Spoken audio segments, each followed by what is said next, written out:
Okay, so now we're going to put what we've learned last week and this week and put it all together. So last week we went over the clone stamp tool, the healing brush tool, and the spot healing brush tool. And this week we've learned how to make colorizations using layer masks.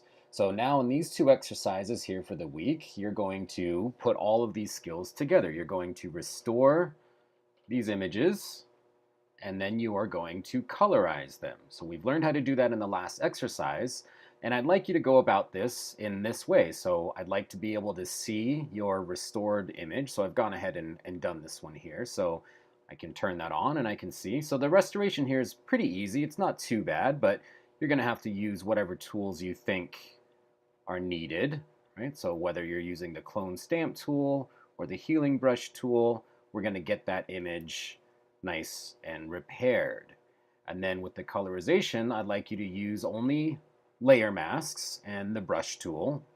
And I would highly suggest compartmentalizing things like this. So in your group, you have things that are all set out so you can see.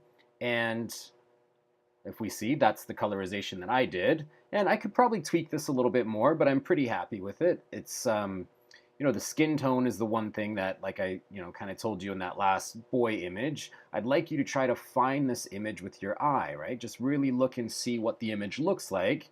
But you could always open another source image that's a color image and take a sample from a skin tone and then use that for this image here.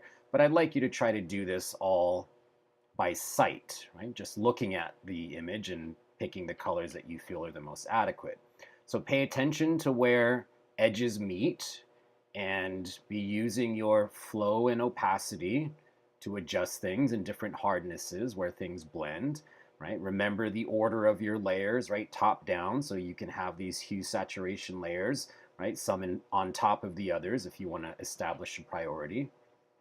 So your image to me should look like this, or your Photoshop file should look like this. You should have all three of these, right? So the original image, the restored image, and then the colorization.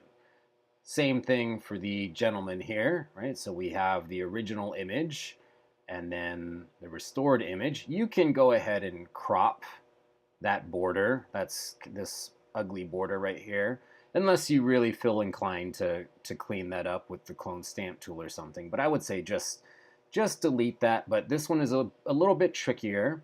So note, these are older photographs, so they do have some texture when you go in here. So it might be, right, it might be a bit challenging. And now what I don't want you to do is I'm not looking for you to smooth everything out, right? That texture should still be there, but the image itself, if I turn off this background one, so it's nice and cleaned up now. I got a little bit right here I could probably work on. So I didn't colorize this guy yet. I'm going to just leave that to you. But the same thing, you should have another folder with your colorizations.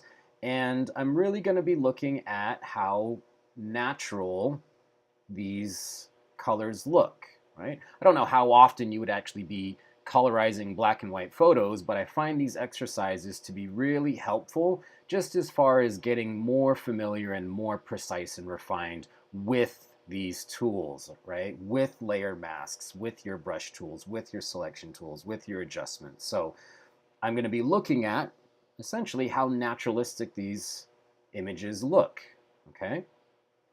So take your time with these. They will take you a bit of time, and maybe just once you think you've finished, maybe sleep on it and check back on it the next day and really just try to push the realism here on how these colors would actually appear if they were not black and white images. Okay?